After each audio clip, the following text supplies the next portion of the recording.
Well, hello everybody and welcome to part 4 in our series of videos that we are taking time to look at the process of our learning and development, which we have chosen to take the lead through the 5 behaviours of a team. And that's something that, Phil, you've been talking about through each of these sessions. And session 1, we really focused on trust. Session 2, conflict. Session 3, commitment. And now we've hit that accountability stage.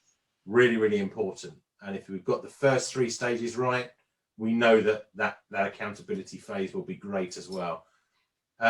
Talk to our audience about it today. Give them some sound bites of what they can expect from an accountability perspective, and maybe some tips as well, if that's all right. Yeah, no problem. So accountability, probably one of the hardest ones within the 5 behaviours, because what we talk about here is peer-to-peer accountability, and that means holding your peer, the person on the same level as you, accountable for their behaviours that are represented against the goals that we've said we're going to achieve.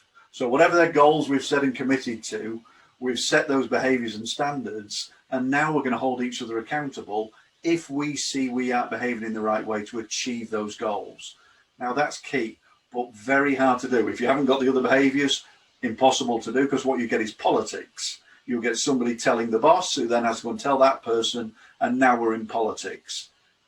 This is captains in the dressing room looking after the dressing room. This is the team looking after themselves for that commitment towards the shared result, that accountability amongst themselves. So really key, but very difficult to achieve. I've been in teams where I've seen it both sides. The political side of it, absolutely, the boss is always getting involved because so-and-so saw so-and-so doing so-and-so to so-and-so, and off we get. Silos, we get that silo mentality, we get leaders getting involved when they don't want to get involved, we get teams that are dysfunctional because they haven't got, obviously, the 3 behaviours sorted before they get to accountability.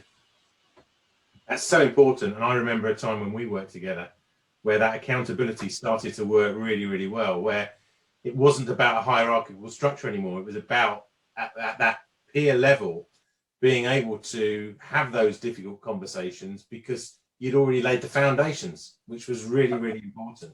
Really important. And it doesn't half drive relationships positively as well. Because it allows you to have those. You always know you're coming from the right place, don't you? When you're having those conversations, it's not a negative conversation. It's a conversation that's been built through going through that proper process first. I think it's absolutely critical. What kind of questions would you ask if you've got organisations out there at the moment that are thinking, right, okay, well, we believe we're through trust and conflict. We've got the commitment. What kind of things would you do to check that now from an accountability perspective?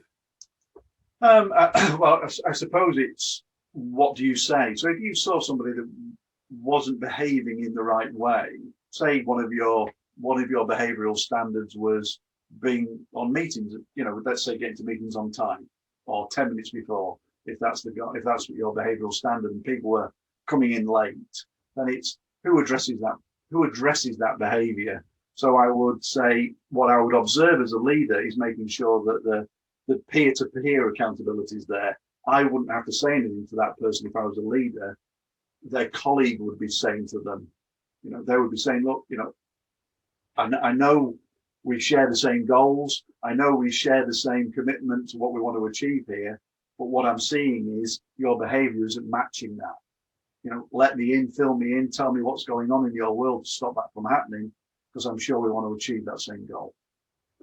Wow, powerful stuff. And it's probably one of the most powerful things that happen in the 5 behaviours, isn't it, I would say? Yeah, massive. Yeah. Brilliant. Look, thank you very much indeed. That's part 4 of our series done. We're rattling through them. Again, exactly as per the previous 3, trust, conflict, commitment, and now accountability. Look, thank you so much for your engagement. We want to hear from you.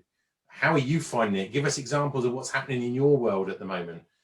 Could you do with some help? It's not a problem. Ask for help. We can help you, etc., etc., etc. thank you very much for your time, Phil, as usual. And I'll see you for our final part, which is the results element, which I look forward to seeing you on in the next few days. Thanks very much, everybody, and bye for now.